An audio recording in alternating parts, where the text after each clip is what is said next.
39 seconds. That is all the time that passed between the two earthquakes that just devastated northern Venezuela. The first a magnitude 7.2, the second a magnitude 7.5, striking the same stretch of coastline before anyone caught in them could even react. It is the strongest earthquake the country has felt in over a century, and tonight the dead are still being counted, with every official warning that the number will climb. But the most frightening part of this story is not what already happened. It is what the fault did next, and why the scientists watching it will not yet say the danger has passed. Before we go any further, if you enjoy what we do here at Project Nightwatch, hit like and subscribe so you don't miss any of our nightly debriefs, and drop a comment to let me know where you're watching from tonight. Let's get into it. Part 1. 39 seconds. It took 39 seconds to make this the worst night Venezuela had seen in over a century. At 4 minutes past 6 in the evening, local time, on the 24th of June, 2026, the ground beneath the northern coast of Venezuela tore open. A fault that had been locked and silent, quietly storing the strain of the planet for more than 100 years, finally gave way. The first rupture registered as a magnitude 7.2. That alone would have been one of the most powerful earthquakes the country had felt in living memory. That alone would have been the headline. That alone would have collapsed buildings, killed people, and changed lives across the state of Yaracuy and far beyond it. But that was not the end of it.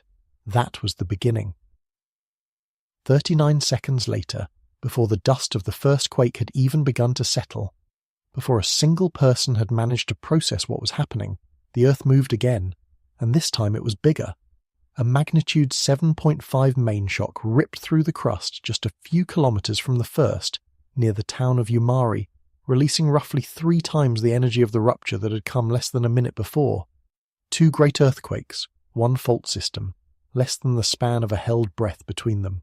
You have to understand what those 39 seconds actually meant for the people standing on that ground. When the first quake hit, every instinct a human being has took over. People ran for doorways, people ran for the street, people grabbed children and pets and elderly parents and tried to get out of buildings that were already swaying and cracking around them. Some of them made it outside, some of them froze, some of them were just beginning to believe the shaking was over, just beginning to feel that first wave of relief, that thought of "we survived that," when the second and larger earthquake arrived and brought the weakened world down on top of them. There was no time. There is never enough time in an earthquake, but 39 seconds is not even close to enough time to escape, to assess, to react, to do anything at all except be caught in it. Both of these ruptures were extraordinarily shallow. Each one was centered only about 10 kilometers below the surface, which is to say about 6 miles down. In the language of seismology, that is a crustal earthquake, and shallow is the worst thing an earthquake of this size can be when there are people living directly above it. The depth matters enormously. When a great earthquake happens hundreds of kilometers down inside the planet, the energy has a long, long way to travel before it reaches the surface, and much of it spreads and weakens along the way. But when the rupture is only 10 kilometers beneath your feet, almost the full violence of it arrives at the surface intact. The shaking is harder. The motion is more vicious. Buildings that might have ridden out a deep earthquake of the same magnitude are torn apart by a shallow one. And here, the people of northern Venezuela were standing almost directly on top of not one but 2 of them. The epicenters sat near the towns of Umare and San Felipe, in the state of Yaracuy, roughly 160 kilometers west of the capital city of Caracas. That is around 100 miles. Close enough that Caracas, a city of millions, felt the full fury of it. Far enough that the towns nearest the rupture were utterly alone in the first hours, cut off, in the dark, with the worst of the damage and the least of the help. There is a detail in the seismic record that captures just how close together these 2 ruptures really were.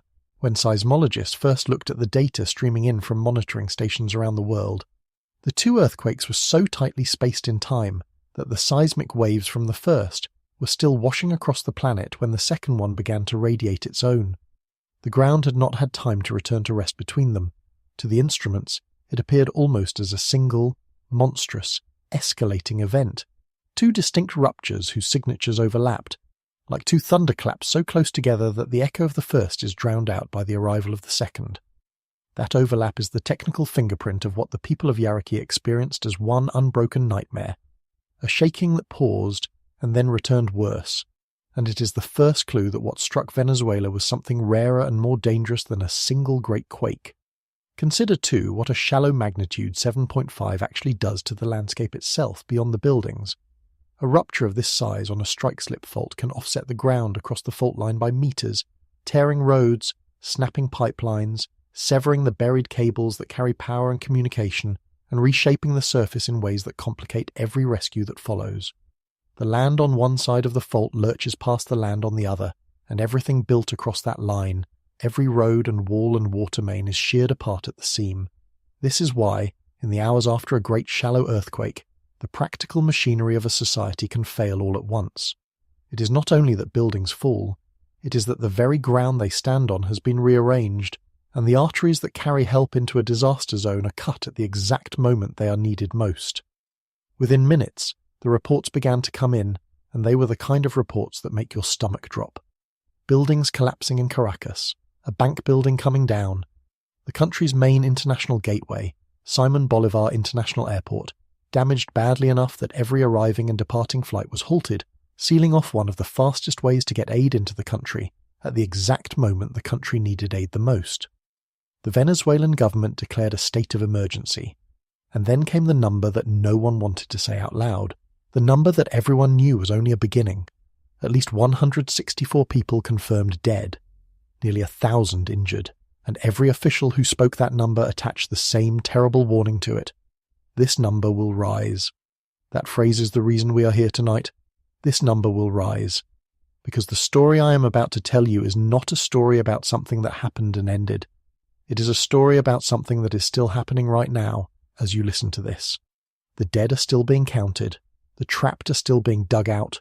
The fault that broke is not finished, and the ground beneath northern Venezuela has not gone still. So before we go any further, let me ask you the question that this entire night turns on. If 2 earthquakes can strike in 39 seconds, what exactly is stopping a third? And to answer that, we have to start with the colour of the alert that flashed across the screens of seismologists around the world the instant these quakes were detected. It was red, and red means something very specific.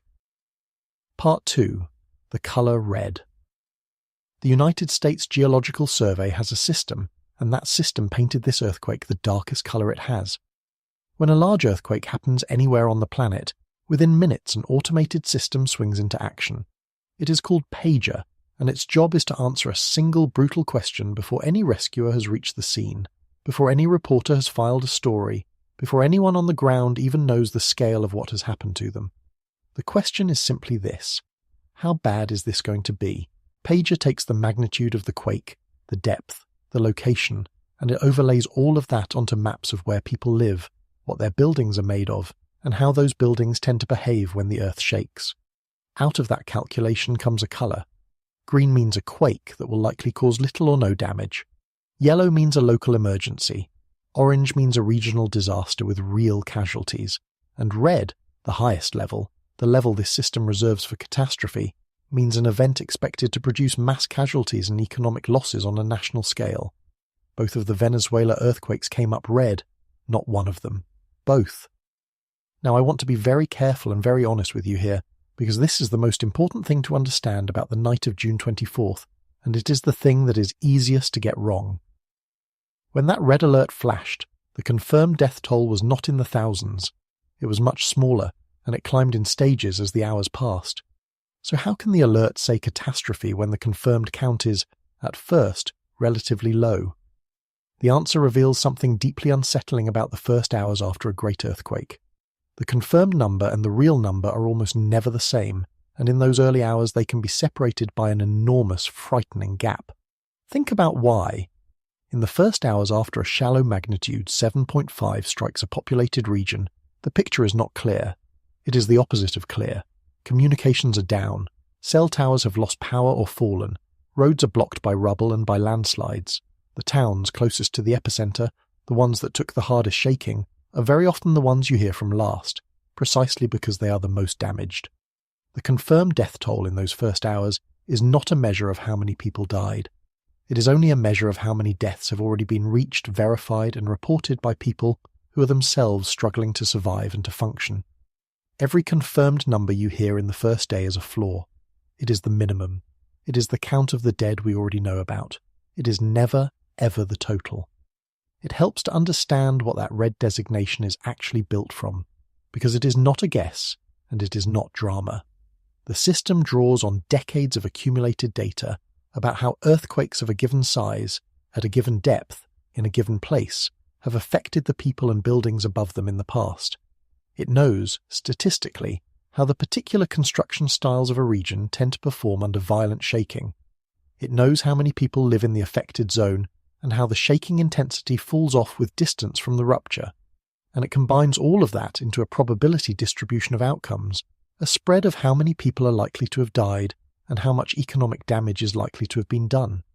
When that distribution centers on the thousands, the system flashes red because its entire purpose is to tell responders immediately that they are looking at a national-scale catastrophe rather than a local emergency, long before the ground truth can confirm it. The cruel mathematics of the early hours deserve to be spelled out because they explain why the world so often underestimates these disasters at first. In the immediate aftermath, the only deaths that can be confirmed are the ones that are visible and reachable, the people pulled from accessible rubble in the better connected areas. The deaths in the collapsed apartment blocks that no one has yet excavated, in the towns at the epicenter that no one has yet reached, in the buildings whose occupants have not yet been accounted for, are real and they have already happened, but they have not yet entered the count. So the confirmed number rises in steps, lurching upward each time rescuers break into a new pocket of the disaster and understand its scale. To watch the death toll of a great earthquake climb over the days that follow is not to watch people dying in real time. It is to watch the world slowly discover a toll that was largely fixed in the first violent minute. This is exactly why a system like Pager exists. It does not wait for the bodies to be counted, because waiting for the bodies to be counted means waiting days, and decisions about where to send rescuers and aid and medical teams cannot wait days. So Pager models the likely outcome based on the physics and the population, and it expresses that outcome as a range of probabilities. For an event like this one, that modelling weighted the likely fatalities heavily toward the thousands, with worst-case tails reaching far higher than that. Let me say that plainly, because it is the engine of dread running underneath this entire story. On the night of June 24th, the confirmed dead numbered in the hundreds, and the credible models whispered a number in the thousands, possibly far more. That gap is not sensationalism. I want to stress that because it would be very easy to turn a number like that into cheap fear, and that is not what this is. That gap is a known, documented, repeatedly observed feature of how catastrophic earthquakes reveal themselves to the world. The truth arrives slowly. It arrives in pieces. It arrives as rescue crews finally reach a collapsed apartment block on the second day and understand how many people were inside it when it came down. The confirmed toll does not jump because the dying is accelerating. It jumps because our knowledge is finally catching up to a death toll that was already there, fixed, in the rubble, from the first 39 seconds. So when you hear that this was the worst earthquake to strike Venezuela in over a century, understand that the sentence carries two meanings at once. It is a statement about magnitude, about raw seismic energy, and by that measure it is simply true, and we will get to exactly how true. But it is also a statement about consequence, and the consequence was still being measured as the sun came up. The red alert was not a prediction of what might happen. It was a description of what had already happened and what the world had not yet finished discovering. And that raises the next question, the one that turns this from a single tragedy into something stranger and more frightening. Because a single great earthquake is sadly something the planet produces with grim regularity. But two of them, on the same fault, 39 seconds apart, is not regular at all. That is rare. That is, in the precise language of the people who study these things, a doublet. And to understand why that one word changes everything about the danger that is still hanging over Venezuela tonight, we first have to go and stand in the streets of Caracas in the hours after it hit. Part 3. The counting. In the hours after the shaking stopped, a different kind of emergency began, the slow and desperate work of counting the cost. Across Caracas, the search began in the dark. Dozens of buildings had been damaged or had partly collapsed, and in a dense city of millions, a collapsed building is not a single tragedy. It is a stack of them. Each floor that pancakes onto the one below it can hold a family, an office, a clinic, a shop. Rescue crews and ordinary neighbours clawed at concrete with whatever they had, listening for voices in the spaces between slabs, working against the clock that every collapse starts the moment it happens. Because survival under rubble is a race against time, the first hours offer the best chance. After that, the odds fall away with every passing day, and so every team that could be assembled was thrown at the problem at once, in the dark, after dark, with the power out across whole districts. The damage in the capital tells you something important on its own. Caracas sits roughly 160 kilometers, about 100 miles from where the fault actually broke. The towns at the epicenter, places like Yumare and San Felipe, and the coastal town of Moron were far closer to the violence, and the early picture from those communities was fragmentary precisely because they had been hit hardest. When a major city 100 miles away is losing buildings, you do not need a detailed report from the epicenter to know what likely happened there. You can already feel the shape of it. The closer you stood to those 39 seconds, the worse your night became, and the people who stood closest were, in those first hours, the people the rest of the world could not yet reach. The wounding of the airport carried its own cruel logic. Simon Bolivar International Airport, the country's main link to the outside world, took enough structural damage that operations stopped and flights were grounded. Think about the timing of that. At the precise moment a nation most needs the world to be able to reach it, to fly in search teams and field hospitals and medical supplies and heavy equipment, one of the primary doors for all of that to arrive was jammed shut by the very disaster that created the need. This is a pattern that repeats in great earthquakes. The disaster does not only create casualties, it simultaneously attacks the systems you would use to respond to those casualties. It damages the roads the ambulances need. It cuts the power the hospitals run on. It collapses the bridges the aid trucks have to cross. The earthquake and the response to the earthquake are fighting over the same broken infrastructure. The official figures, when they came, were stark and they were rising. The acting head of state reported that at least 164 people had been killed and that nearly 1,000, around 971, had been injured. And every statement reinforced the same point. These figures were preliminary. They were expected to grow. A state of emergency was declared, mobilizing whatever national resources could be brought to bear and acknowledging, in the formal language of government, that this exceeded the capacity of any ordinary response. I want to slow down on those injury numbers for a moment, because they tell a story that the death toll alone does not. Nearly 1,000 injured, in the very first accounting, with that number too expected to climb. In a catastrophe like this, the injured are not a footnote to the dead. They are the crisis that comes next. A field of hundreds upon hundreds of seriously injured people descends on hospitals that may themselves be damaged, that may be running on backup generators, that may have lost water pressure, that are suddenly trying to perform surgery by flashlight. The injured need care in a window measured in hours, and they need it from a medical system that the same earthquake has just tried to destroy. The death toll measures the past, the 39 seconds that already happened. The injured toll measures the future, the lives that will be saved or lost in the days that follow, depending on whether help arrives in time. The geography of the rescue effort deserves a closer look, because it shaped who could be saved and who could not. A disaster like this radiates outward in rings of severity, with the most extreme destruction concentrated near the epicenter and the damage diminishing with distance. But the capacity to respond often runs in the opposite direction. The well-connected, less damaged areas farther from the rupture retain more of their roads, their power, their hospitals and their communications, and so they are where organised response can begin soonest. The towns at the heart of the destruction, where the need is greatest, are precisely the places where the roads are blocked, the power is gone, and the phones are dead. The result is a heartbreaking inversion, in which help is most available where it is least needed and least available where it is needed most. Closing that gap, getting responders and equipment into the epicentral zone, becomes the central logistical battle of the first days, and it is a battle fought against the very destruction that created the need. There is also the matter of the aftershocks already beginning to roll through, even in those first hours, while the search for survivors was at its most frantic. We will come to the aftershock danger in detail, but it was present from the very start, each new jolt sending fresh fear through rescuers and survivors alike, each one a reminder that the fault had not finished and that the building still standing was standing on borrowed time. Imagine trying to dig someone out of a collapsed structure while the ground keeps trembling beneath you, while the wreckage above you shifts with every tremor, while you know with near certainty that a larger aftershock is coming, and you simply do not know when. That is the environment in which the counting and the rescuing had to happen, and it is why every hour mattered so much and why the refrain that the numbers would rise carried such a heavy weight. And underneath all of it ran that constant, quiet, terrible refrain. The numbers will rise, not might, will. Every official knew it. Every rescuer digging in the dark knew it. The confirmed toll was a door cracked open onto a room no one had fully seen yet, and everyone understood that the room was bigger than the crack of light suggested. This is the gap we talked about, the gap between what is confirmed and what is feared, and it is the reason a night like this does not feel finished even after the shaking ends.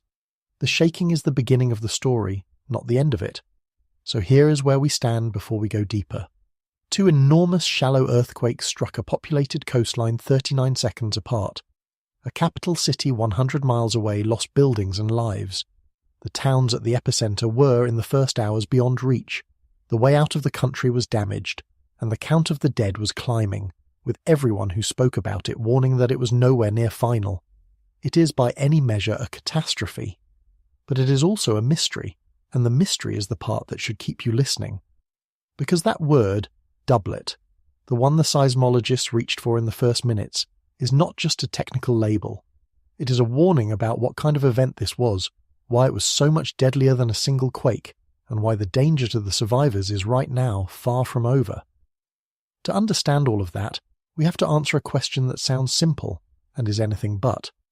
How does a fault break twice in 39 seconds? Part 4. What a doublet is.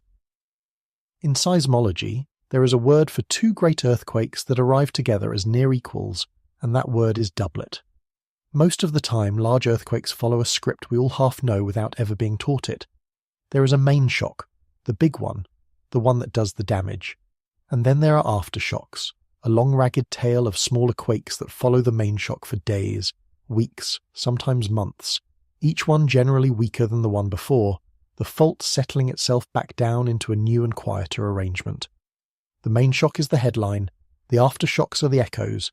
That is the normal pattern, and our brains are comfortable with it, because it has a clear beginning, a clear peak, and a clear fading away. A doublet breaks that script. A doublet is when 2 earthquakes of similar size strike close together in space and close together in time, and neither one is clearly the aftershock of the other. They are partners, not parent and child. They are 2 separate ruptures, on adjacent stretches of the same fault system or on neighbouring faults, each releasing a comparable amount of energy.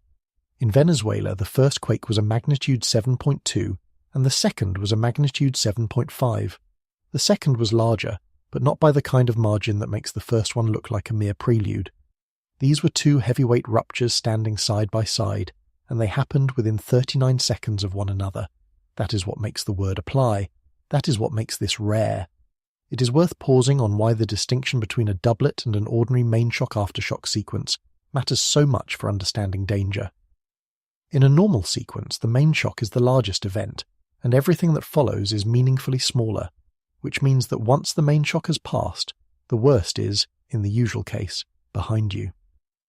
The aftershocks, while dangerous to weakened structures, do not generally rival the main shock itself, but a doublet shatters that reassurance. When 2 earthquakes of comparable size strike in close succession, you cannot assume after the first one that the worst has passed, because the second may be just as large or larger as it was in Venezuela, where the second rupture exceeded the first. The doublet pattern removes the one piece of grim comfort that a normal sequence offers, the knowledge that the biggest blow has already landed. With a doublet, the biggest blow might still be seconds away. This is also why doublets force seismologists to think differently about what comes next. If a fault system is capable of producing 2 great ruptures in near immediate succession, then the simple expectation that the largest event has already occurred can no longer be trusted, and the assessment of ongoing hazard has to widen to include the possibility of further large ruptures on adjacent segments.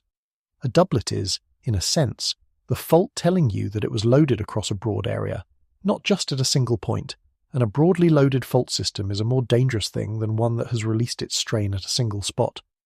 Everything about the days that followed in Venezuela, the heightened vigilance, the careful watching of the neighbouring segments, the refusal to declare the crisis over, flows directly from the fact that this was a doublet, and that the word carries a warning embedded in its very definition.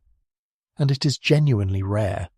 Most earthquakes that are described as doublets are separated not by seconds but by hours, by days, sometimes by weeks. The fault breaks in one place, and then sometime later, the strain that the first rupture loaded onto the neighbouring segment becomes too much, and that segment breaks too. The famous and horrifying example from recent history is the sequence that struck southern Turkey and northern Syria in 2023, where a magnitude 7.8 was followed by a magnitude 7.5, and that pairing killed more than 50,000 people. But even in that case, the two great quakes were about 9 hours apart. 9 hours. Enough time, at least, for some people to have fled damaged buildings, for some emergency response to begin, for the world to understand that something terrible was underway before the second blow landed. Venezuela did not get 9 hours. Venezuela got 39 seconds. That compression of time is what makes this event so unusual and so cruel. 39 seconds is not a gap between two earthquakes in any meaningful human sense. It is barely a gap at all. It is short enough that, to a person standing in the street, the two quakes very likely blurred into one continuous escalating nightmare. A shaking that seemed to pause and then return stronger, as if the earth had taken a breath and decided it was not done. There was no window in those 39 seconds for anyone to act on the knowledge that the first quake had happened. The second was already on its way. Now, you might reasonably ask, does it actually matter whether we call this one earthquake or two? If the ground shook violently for about a minute, what difference does the label make? And the answer is that it makes an enormous difference, both for understanding what happened and for understanding what could still happen. Because if this were a single rupture, a single release of energy, then we would expect the standard pattern to follow. One big release, then a fading tail of aftershocks. But a doublet tells us something else entirely.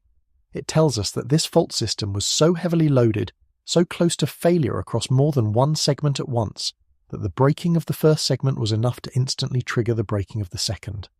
It tells us we are looking at a stretch of the planet's crust that was primed, across a wide area, to let go.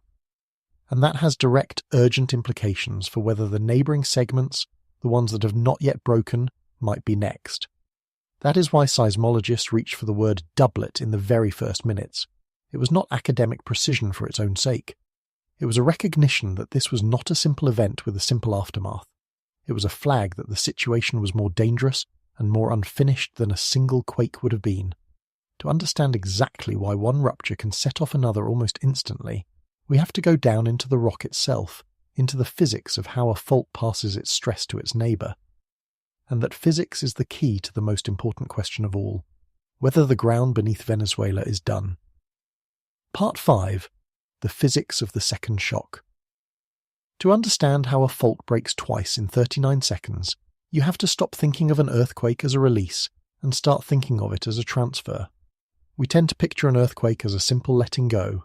Stress builds up in the rock, the fault can no longer hold it, and it slips, releasing that stress in a violent jolt, and that is true as far as it goes. But it leaves out something crucial. When a section of fault slips, it does not simply make stress disappear. It moves stress around. The rock on either side of the rupture, and especially the rock at the ends of the rupture, gets squeezed and loaded in new ways. Some areas have their stress relieved, other areas have their stress increased. An earthquake is not just a release valve, it is a redistribution, and the rock next door can end up worse off than it was before. Scientists describe this with the idea of stress transfer, and it is one of the most important concepts in modern earthquake science. When a fault ruptures, it changes the forces acting on the faults and segments around it. If a neighbouring segment was already close to its breaking point, already loaded with decades or centuries of accumulated strain, then the sudden extra push from its neighbour's rupture can be the final increment that tips it over the edge. The first earthquake does not create the second one out of nothing. The second segment was already a loaded gun. The first earthquake simply pulled the trigger. Usually this process plays out slowly. The stress transferred by a big earthquake can take days, weeks, months, even years to express itself as a second quake on a neighbouring fault. This is, in fact, one of the main reasons aftershocks happen at all, and why some large earthquakes are eventually followed by another large earthquake nearby, sometimes long after the first. The transfer is real, but the response is delayed, because the neighbouring rock, while close to failure, still needs a little time to make the final move. But in Venezuela, the response was not delayed. It was almost instantaneous. 39 seconds, and that points to a second, faster mechanism layered on top of the slow one. It points to what scientists call dynamic triggering. When a fault ruptures, it sends out seismic waves, the very waves that we feel as shaking. Those waves race outward through the crust, and as they pass through the rock around a neighbouring fault, they impose their own rapid, oscillating stresses on it, jostling it, shaking it, pumping it back and forth.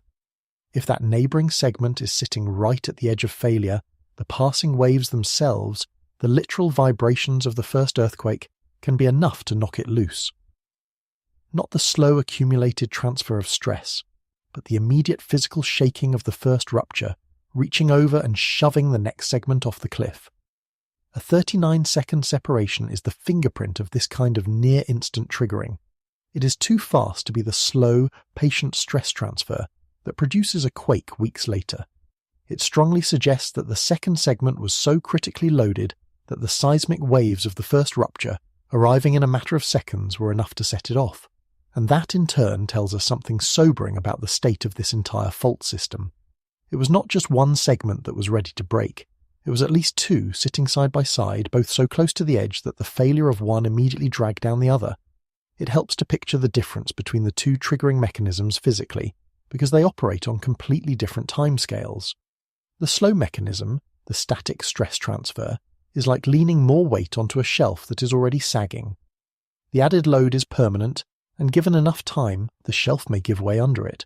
But the failure can come long after the weight was added, days or months or years later, whenever the slow creep of the material finally crosses its threshold. The fast mechanism, the dynamic triggering, is entirely different. It is like a loud sound setting off an avalanche on a slope that was already poised to slide. The trigger is not added weight but passing vibration. The seismic waves themselves shaking a fault that was teetering at the very edge, and because the waves travel at kilometers per second, the triggering can happen almost the instant they arrive. The 39-second gap in Venezuela is far too short for the slow mechanism to explain. It bears the unmistakable signature of the fast one. What this tells us about the state of the fault is the part that should command attention. For dynamic triggering to work, the second segment cannot merely have been somewhat stressed. It had to be sitting at the absolute edge of failure, so critically loaded that the mere passage of seismic waves was enough to push it over. A fault segment in that condition is essentially a rupture waiting for any excuse to happen. And the fact that the second segment was in exactly that state, immediately adjacent to the first, means that this stretch of the boundary was not just loaded at a single point, but loaded across a broad region, with multiple segments simultaneously near their breaking points. That is a portrait of a fault system primed for catastrophe across its length, and it is the single most important reason that the experts watching this boundary did not breathe easily once the shaking stopped. There is one more piece of physics worth raising here, carefully, as an open question rather than an established fact. Some large earthquakes on this kind of fault, the long horizontal slipping kind, rupture at an unusual speed. Normally the tear in the rock propagates more slowly than certain seismic waves travel, but in rare cases the rupture outruns those waves, a phenomenon called supershear, and when it does, it can focus the shaking into a more intense, more destructive pulse, like a sonic boom of breaking rock. The 2023 Turkey Doublet showed evidence of supershear behavior. Whether either Venezuela rupture did the same will take detailed analysis to determine, and I'm not going to tell you that it did, because we do not yet know. But it is a legitimate question, and if the answer turns out to be yes, it would help explain why the damage was so severe. So we now have our mechanism, a fault system loaded to the edge across more than one segment, the first rupture firing, and its own seismic waves reaching over to trigger the second almost instantly. But understanding how it happened only sharpens the most human question of all. Why did this kill so many more people than a single earthquake of the same size would have? Because the answer to that is not just about physics. It is about those 39 seconds and what they did to the people and the buildings caught between the first shock and the second. Part 6. Why 2 is deadlier than 1. When two great earthquakes strike one after another, the danger they create together is not added. It is multiplied. Here is the thing that makes a doublet so much worse than a single quake, even a single quake of the same total energy. The first earthquake does not need to destroy a building to doom it. It only needs to wound it. A magnitude 7.2 will crack walls, shear support columns, snap welds, shift foundations, and weaken structures all across its reach without necessarily bringing them down. Those buildings are still standing when the shaking stops, but they are no longer the buildings they were 39 seconds earlier. They have been damaged at the level of their bones, their margin of safety, the reserve of strength that lets a building survive a hard shake, has been spent. And then, before any of that damage can be assessed, before anyone can decide a building is unsafe and clear it out, the second and larger earthquake arrives and hits those already broken structures. Buildings that survived the first quake by the thinnest margin have no margin left for the second. They come down. The phenomenon has a grimly logical structure once you trace it through. A single great earthquake produces a certain distribution of damage, with some buildings destroyed, some severely damaged, and many merely shaken.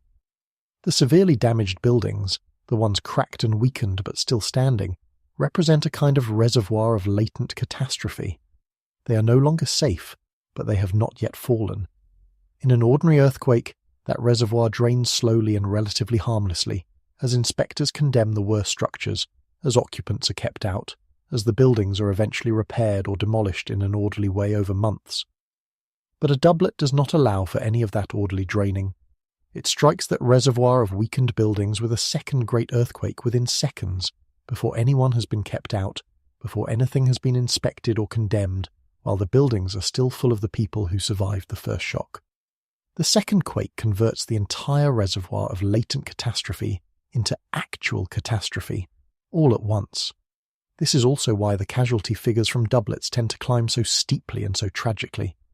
The people most at risk in the second rupture are often the very people who did the right thing in the first, who got partway out, who paused to help others, who made it to a doorway and stopped. The 39 seconds rewarded no one and trapped many, because it was long enough to lull and far too short to save. When we talk about the doublet multiplying the danger rather than merely adding to it, this is the human reality behind the abstraction. The second earthquake did not strike a fresh and ready population. It struck a population caught mid-escape, in buildings already failing, with no time to complete the act of survival that the first quake had begun to demand of them. And it is not only the buildings, it is the people inside them and the people who had just gotten out. Picture the human sequence of those 39 seconds. The first quake hits. The lucky and the fast get outside, into the street, into the open. Others are still moving, still on the stairs, still in the doorway, still gathering family members when the shaking stops. And in that pause, the most natural thing in the world happens. People hesitate, people turn back, people think the danger has passed. Some go back inside for a child, for a parent, for a pet, for the phone that has all their contacts on it. Others were never able to leave at all and are still trapped or sheltering in place. And then the second quake, the bigger one, brings the structures down on all of them at once. The pause between the two ruptures is not a mercy. It is a trap. It is just long enough to lure people into the worst possible position and not nearly long enough to let them escape it.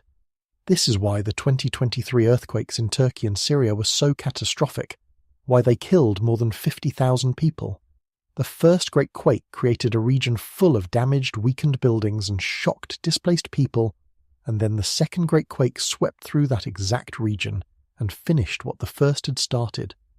The death toll of a doublet is not the death toll of Quake 1 plus the death toll of Quake 2, as if they had happened in separate places to separate buildings. It is something worse, because the second quake is acting on a world the first quake has already softened up for it.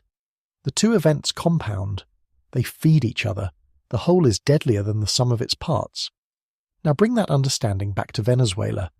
The first rupture, the magnitude 7.2, was shallow and close to populated areas, and on its own it would have cracked and weakened buildings across a wide stretch of the northern coast.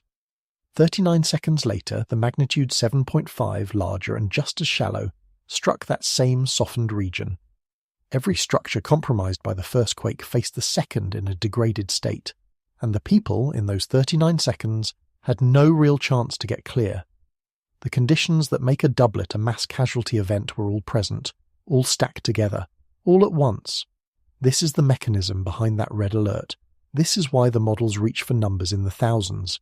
The doublet did not just double the danger, it multiplied it, and there is a final, forward-looking reason this matters, a reason that connects directly to why this disaster is still unfolding tonight. The same logic that made the second quake so deadly applies to everything that comes after it. The region is now full of buildings that have been hit not once but twice, structures that are standing but gravely wounded, holding on by a thread, and a fault system that has just proven it can fire large ruptures in sequence is not guaranteed to be finished, which means the next significant aftershock, even one substantially smaller than the main shock, will arrive in a landscape of already broken buildings with nothing left to give. A shake that a healthy city would shrug off can finish a wounded one. To see why that danger is so acute right now, and why everyone watching this fault is holding their breath, we need to understand the fault itself, the grinding boundary of two great plates that run straight across the top of Venezuela and points, like an arrow, toward a city of millions. Part 7. The Grinding Boundary. The fault that broke on June 24th was not a surprise to the people who study the Earth. It was one of the most dangerous boundaries on the planet, hiding in plain sight beneath a country the world rarely associates with great earthquakes. When most people picture where earthquakes happen, they picture the edges of the Pacific, the so-called Ring of Fire, where the great plates of the planet dive beneath one another in violent collision. Japan, Chile, Indonesia, California, Venezuela almost never makes that mental map. And that is precisely the problem, because Venezuela sits on a plate boundary every bit as active, and in some ways every bit as menacing as the famous ones. It is just a different kind of boundary, and it does its work more quietly, which is exactly what makes it so easy to forget until a night like this one. Across the top of South America, two enormous pieces of the planet's outer shell meet and grind against each other. To the north lies the Caribbean plate. To the south lies the South American plate. And here's the crucial detail. These two plates are not slamming head-on into one another the way the plates do at a subduction zone.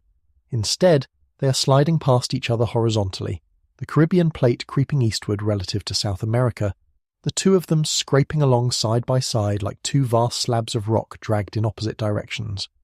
Geologists call this a strike-slip boundary, or a transform boundary, and the most famous example of one anywhere on Earth is the San Andreas Fault in California. What runs beneath northern Venezuela is, in essence, Venezuela's San Andreas, a long, grinding, horizontal slipping plate boundary running directly beneath where millions of people live. The motion is not fast in human terms. The two plates slide past each other at a rate of roughly 20 millimeters a year. That is about the width of 2 fingers every year. It sounds almost trivial, but that is the trap of plate tectonics, the thing that makes these boundaries so deceptively lethal. The motion never stops. Year after year, decade after decade, century after century, the plates keep moving, but the faults themselves are often locked, held fast by friction, unable to slip. The rock bends and strains and stores the energy, like a stick being slowly flexed, more and more, year after year. And the stick does not bend forever. At some point, the stored strain overwhelms the friction holding the fault shut, and the fault slips all at once, releasing in seconds the energy that took a century or more to accumulate. 20 millimeters a year sounds harmless, but over 125 years, that is something like 2.5 meters of accumulated potential motion, waiting, loaded, behind a locked fault. And when it lets go as an earthquake. The comparison to California is worth dwelling on, because it makes the danger intuitive in a way that abstract plate names do not. Almost everyone has a mental image of the San Andreas Fault, of the idea that California sits on a grinding boundary where two plates slide past each other, building toward a feared great earthquake. That image is correct, and it has been absorbed into the culture so thoroughly that earthquake preparedness in California is a part of ordinary life. Now take that exact mental image and move it to northern Venezuela, because mechanically that is what we are dealing with. A long strike-slip boundary running directly beneath a populated region. The crucial difference is not in the geology. The geology is broadly similar. The difference is in the awareness. The danger of the San Andreas is famous. The danger of the El Pilar and San Sebastian and Bacono system was, for most people, invisible, and invisibility is its own kind of hazard, because it shapes how seriously a society prepares. There is a deeper point hidden in that 20 millimeter a year figure, one that explains why these boundaries are so treacherous to live above. The motion is steady, and it is slow, so slow that in any given year or decade, nothing seems to be happening at the surface at all. A fault can sit silent through entire human lifetimes, through the whole span of anyone's personal memory, and that silence is profoundly convincing. It tells people, year after year, that the ground is stable, that the stories of old earthquakes belong to a distant past, that this is simply not a place where such things happen anymore. But the plates never stopped moving, not for a single one of those quiet years. Every year of silence was a year of loading, a year of strain stored, a year closer to the release. The quiet is not the absence of danger. The quiet is the danger accumulating out of sight, beneath the very feeling of safety it creates. This strain across northern Venezuela is not carried by a single fault, but by a family of them, and their names matter, because they are the actors in this story. The largest and best known is the El Pilar Fault, which runs along the northeastern part of the country. Along the central coast, nearer to Caracas, runs the San Sebastian Fault, and down through the Venezuelan Andes runs the Boconó Fault. Together, these three great strike-slip faults take up most of the grinding motion between the Caribbean and South American plates. They are the seams along which the country is slowly being sheared, and they are all capable of producing major earthquakes. The doublet of June 24th ruptured within this system, in the central northern coastal zone, on the stretch of the boundary that runs through the state of Yaracuy. This was the system doing exactly what it is built to do, storing strain in silence and then releasing it in catastrophe. It is worth saying plainly that a strike-slip boundary of this kind is capable of producing earthquakes every bit as deadly as the more famous subduction zones, even though it generates them by a different motion.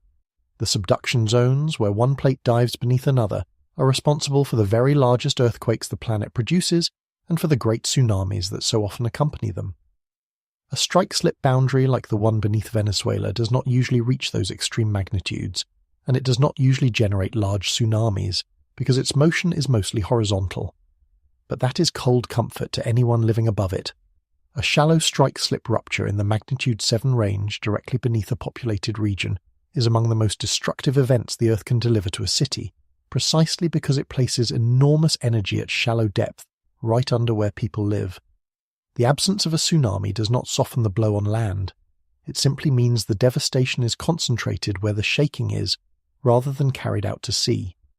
The history of the planet's deadliest earthquakes bears this out. Some of the most lethal earthquakes ever recorded were not the largest by magnitude, and were not subduction megaquakes, but shallow ruptures of moderate to large size that happened to strike directly beneath vulnerable cities. The lesson is consistent and unforgiving. What matters most for human survival is not the abstract magnitude on a scale, but the combination of depth, proximity to people, and the strength of the buildings in the shaking zone. The Venezuela doublet checked the worst boxes on every one of those counts, and it did so on a boundary whose horizontal motion had lulled the region into treating it as less dangerous than it truly was. And this is where the deceptive quiet of a strike-slip boundary becomes so dangerous. A locked fault produces very few earthquakes precisely while it is at its most dangerous. The silence is not safety. The silence is the strain accumulating. A fault that has not produced a great earthquake in over a century is not a fault that has gone to sleep. It is a fault that has spent a century loading. The very quiet that let Venezuela slip out of the world's earthquake imagination was the quiet of a fault winding tighter and tighter. By the time it broke, it had been gathering its strength for generations, and the people living above it had, understandably, mostly forgotten it was there. That forgetting has a cost, and we will come to it, because Venezuela's history with this exact boundary is written in blood going back centuries. But first there is a more immediate question to answer about why this particular rupture was so violent at the surface. Because it was not only the magnitude, and it was not only the doublet, it was also how close to the surface this all happened, and what that meant for the towns sitting directly above the tear. To stand in those towns, in the first minutes, is to understand what shallow really means. Part 8. Shallow. The single most important number in this disaster, after the magnitudes themselves, might be the smallest one. 10 kilometres. The depth. Both ruptures were centred only about 10 kilometres below the surface, about 6 miles. In the scale of the planet, that is nothing. The Earth is nearly 13,000 kilometres across. A 10-kilometre depth is a scratch on the skin of it. But for the people living above it, That shallowness is the difference between a frightening earthquake and a deadly one, and it is worth understanding exactly why, because it explains so much about what happened in Yaracuy that evening. When an earthquake's energy is released deep inside the planet, that energy has to travel a long way to reach the surface, and as it travels it spreads out and loses intensity. By the time a deep earthquake reaches the people on the surface, much of its violence has dissipated into the vast volume of rock it passed through. A deep magnitude 7 can be felt over a huge area, but may do surprisingly little damage at any one place, because no single place receives the full force. But a shallow earthquake is the opposite. When the rupture is only 10 kilometers down, the surface directly above it receives almost the undiluted force of the event. The energy has barely any distance to spread before it slams into the foundations of buildings and the bodies of people. The shaking is harder, faster, and far more destructive. A shallow magnitude 7.5 can level what a deep one would only rattle. Now combine the three factors that defined this event, and you can see why the models painted it red. It was large, two great ruptures of magnitude 7.2 and 7.5. It was a doublet, the two shocks compounding each other across a softened landscape. And it was shallow, delivering nearly its full violence to the surface. Each of those factors alone is dangerous. Stacked together, directly beneath populated ground, they describe something close to a worst-case scenario for a strike-slip earthquake. There was no buffer of depth to soften the blow. The towns above the fault took the rupture almost full in the face. The science of how shaking intensity relates to depth is one of the most consequential ideas in all of earthquake safety, and it is worth making concrete. Imagine the energy of a rupture as light from a bulb. If the bulb is far away, deep inside the earth, its light reaches you dimmed and spread out, having travelled through a great thickness of rock that absorbs and scatters it. But if the bulb is just beneath your feet, its light reaches you at nearly full brightness, concentrated and fierce. A 10-kilometre deep rupture is the bulb just beneath your feet. The energy arrives at the surface having barely begun to spread, focused on the narrow zone directly above the fault. This is why two earthquakes of identical magnitude can produce wildly different outcomes depending on their depth, and why the shallowness of the Venezuela doublet was such a critical and deadly factor.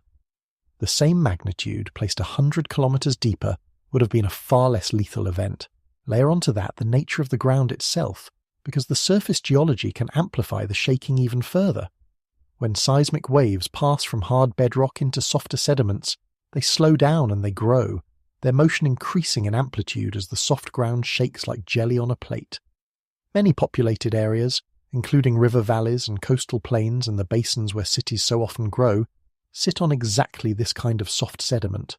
So the shaking that arrives already fierce from a shallow rupture can be amplified yet again by the ground beneath the buildings, concentrating the violence precisely where people have gathered to live.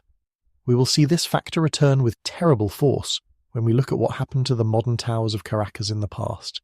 But it was at work in the epicentral region too, part of the chain of physical circumstances that turned this rupture into a catastrophe, rather than merely a frightening night. Think about what that meant in the towns nearest the epicenters, places like Yumare and San Felipe, and the coastal town of Moron. These communities were not 100 miles away, feeling a strong but survivable shake, the way distant Caracas did. They were on top of it. They received the full, shallow, doubled violence of the event with essentially nothing between them and the rupture but a few kilometers of rock. Whatever happened in Caracas, where buildings fell at a distance of 100 miles, you can begin to imagine what the shaking was like directly above the tear. And then layer on the cruelest part of the geography. These same towns, closest to the worst of it, were also the hardest for the outside world to reach. Roads near the epicenter would have been the most damaged. Communications would have been the most disrupted. The communities that needed help most urgently were the ones that, in the first hours, the rest of the country could least easily get to. The shaking sorted the victims by proximity, and then the broken infrastructure sorted the rescue by the same cruel measure in reverse. This is a pattern that recurs in shallow earthquakes near populated areas all over the world, and it is part of why a number like 164 confirmed dead was understood immediately to be only a beginning. The places that take the worst of a shallow rupture are often the last to be fully counted. The confirmed toll climbs not because the disaster is growing, but because our knowledge is slowly reaching the places that were hit hardest from the very first second. The shallowness that made the earthquake so deadly also helped hide the full scale of its deadliness in those critical early hours. And the shallowness carries a forward warning too, one that ties directly to the danger still hanging over the region tonight. Shallow ruptures often produce shallow aftershocks, and shallow aftershocks, even much smaller ones, deliver their energy to the surface with the same brutal efficiency as the main shock did. A magnitude 5 aftershock 10 kilometers down, striking a town full of buildings already cracked and weakened by a magnitude 7.5, is not a minor event. It can be the blow that finishes structures the doublet left standing but broken. The same physics that made the main earthquake so destructive will make the aftershocks that follow more dangerous than their magnitudes alone suggest. So we have the anatomy of the catastrophe now. A loaded plate boundary, a doublet rupture, a shallow depth, populated ground, and damaged infrastructure that turned the rescue into a race the geography itself was fighting against. But to truly grasp why this fault system is so feared, and why the threat to Caracas specifically is so grave, you have to understand that this has all happened before. This exact boundary has reached into this exact region and killed on a massive scale more than once across the last 2 centuries. Venezuela has a memory of this fault written in its deadliest days, and the first of those days, the one that haunts the whole country, came more than 200 years ago, in the middle of a revolution. Part 9. The City That Has Died Before. To understand the dread that hangs over Venezuela tonight, you have to understand that this fault system has reached into this region and killed on a massive scale before, and the worst of those days happened more than 200 years ago in the middle of a war for the nation's very existence. On the 26th of March, in 1812, a great earthquake struck the region around Caracas. Estimates of its size place it at around magnitude 7.7, comparable to or larger than the main shock of the doublet that struck this June.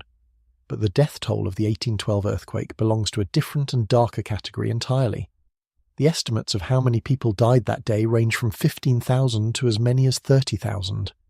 In a single afternoon, a substantial fraction of the population of the affected cities was simply gone. It remains one of the deadliest earthquakes in the recorded history of the Americas, and it is burned into the national memory of Venezuela in a way few events anywhere are. What makes the 1812 earthquake so haunting is not only the scale of the death, but the timing of it. It struck during the Venezuelan War of Independence, at a moment when the young revolutionary movement was fighting for the country's freedom. The earthquake devastated cities that were strongholds of the independence cause, while sparing some areas held by loyalist forces. The psychological effect was enormous.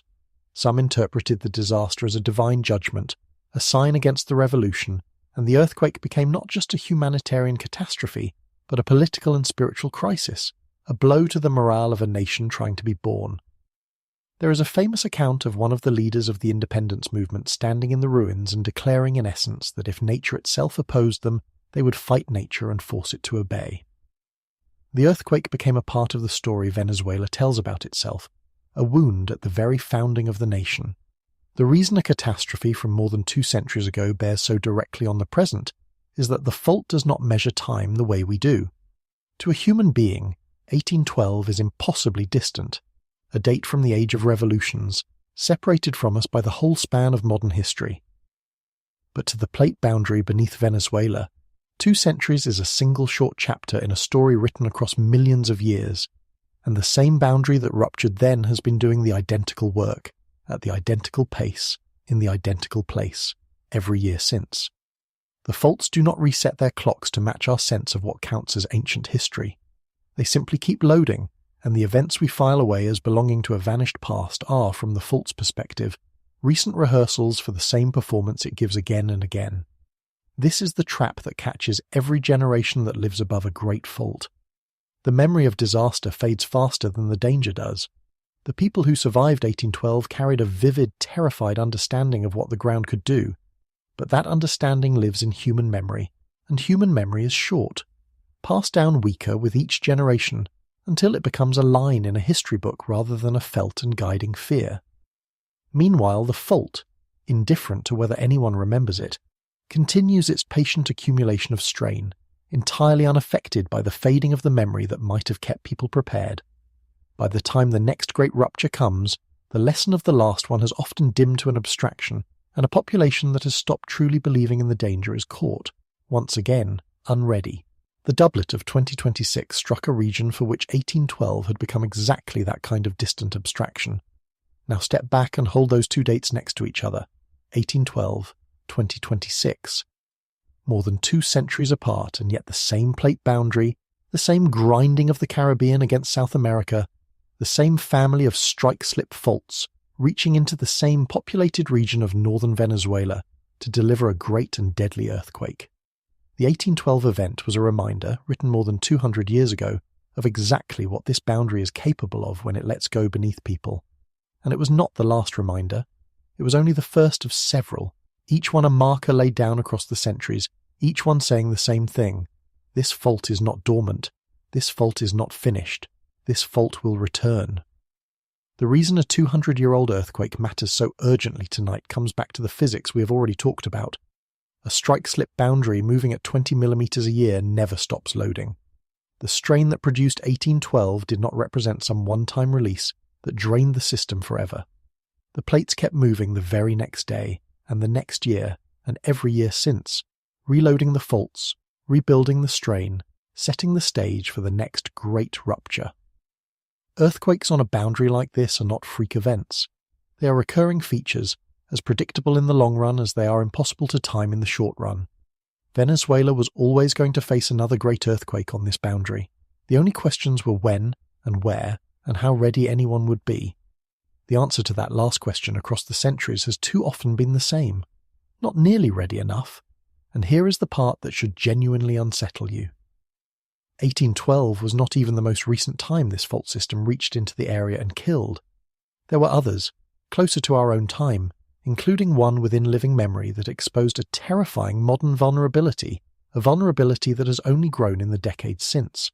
Because the deadliness of an earthquake is not set by the fault alone. It is set by what we build on top of the fault, and what Venezuela learned, in a single catastrophic minute in the 1960s, was that the modern city it had built directly above this boundary had a fatal flaw hiding inside its tallest, newest, proudest buildings. To see that flaw, and to understand why it makes tonight so dangerous, we have to move forward in time from the War of Independence to the age of concrete and steel. Part 10. The Magnitude and the Flaw. Between the great earthquake of the War of Independence and the doublet of this June lie other ruptures on this same boundary, and 2 of them in particular tell us why tonight is what it is. One set the record this June finally broke. The other revealed the flaw that turns Venezuelan earthquakes into mass casualty events. Start with the record. In 1900, a magnitude 7.7 earthquake struck near the Caribbean coast of Venezuela, an event sometimes called the San Narciso earthquake. It shook Caracas in the early morning and dealt heavy damage to churches, homes and buildings across the region. The recorded death tolls vary, with the official catalogue listing a few dozen deaths and other accounts running higher, but its importance for our story is in its magnitude and its place in the timeline. For 125 to 126 years, that 1900 earthquake stood as a benchmark, a marker of how large an earthquake this boundary had produced in the modern era. When seismologists say that the doublet of June 24, 2026, is the most powerful earthquake to strike Venezuela in over a century, the 1900 event is the one they are measuring against. This June, the magnitude 7.5 main shock paired with its magnitude 7.2 partner finally surpassed that long-standing mark. The fault had not produced anything this large in well over 100 years, and that century plus of relative quiet, as we have seen, was not safety. It was loading.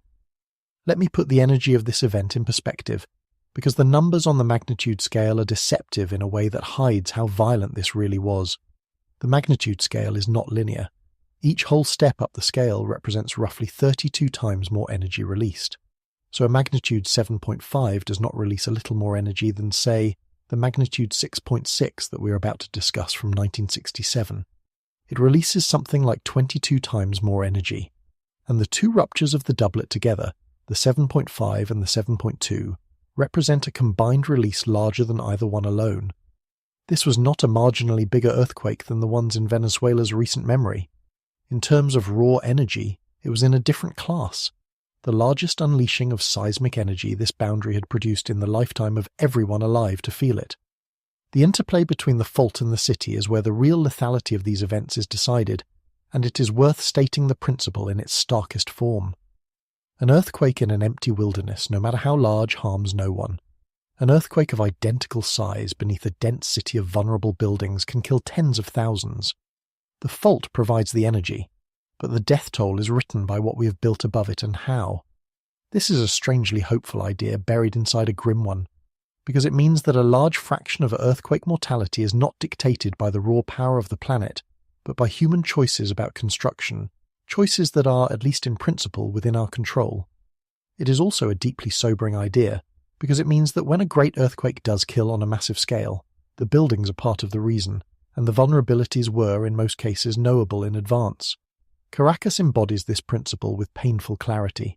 It is a large, dense, vertical city, home to millions, and significant parts of it sit on the kind of soft sedimentary ground that amplifies seismic shaking. Much of its building stock was raised during decades of rapid growth, and not all of it was constructed to standards that would let it withstand the full violence of a shallow great earthquake on a nearby fault. These are not hidden facts.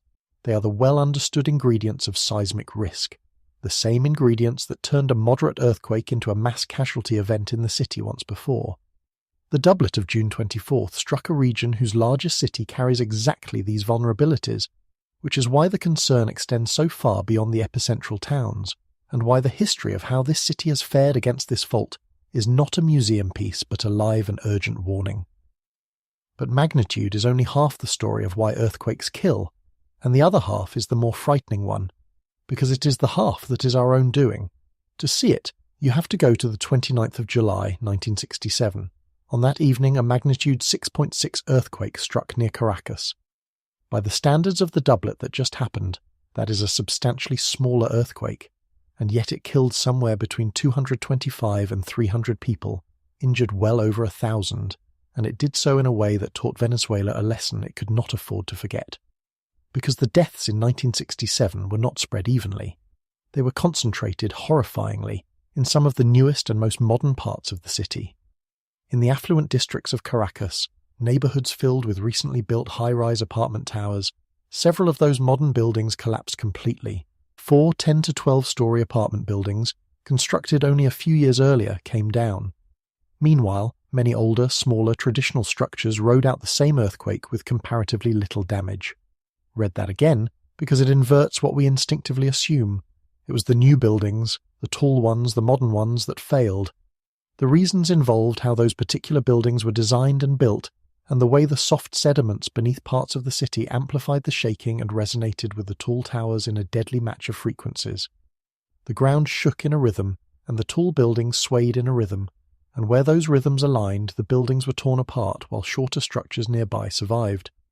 That 1967 catastrophe revealed the flaw that makes Venezuelan earthquakes so lethal. It is not only the fault, it is the collision between the fault and the way a modern, densely populated, vertically built city sites on top of it, sometimes on soft ground that amplifies the very shaking the buildings are least able to withstand. Caracas is a city of millions, with a dense built environment, much of it constructed in the decades since, not all of it to standards that would protect it from the full violence of a shallow great earthquake on its doorstep. The 1967 earthquake was a warning shot, a demonstration at magnitude 6.6 of what this boundary could do to the city's buildings. The doublet of 2026 arrived carrying many times the energy, and there is one more historical marker worth naming, because it points directly at the faults themselves. In 1997, a magnitude 6.9 earthquake struck near Caracas in the northeast, rupturing the El Pilar Fault, one of the 3 great strike-slip faults of this boundary. It was, before this June, often described as the most destructive Venezuelan earthquake in modern memory. It was a direct, recent demonstration that these specific faults, the El Pilar and its siblings, are alive and capable of killing. Across 4 centuries, this boundary has produced at least 180 damaging earthquakes. This is not a quiet place. It only looked quiet, in the gaps between the disasters, so now we have the full weight of history pressing down on the present.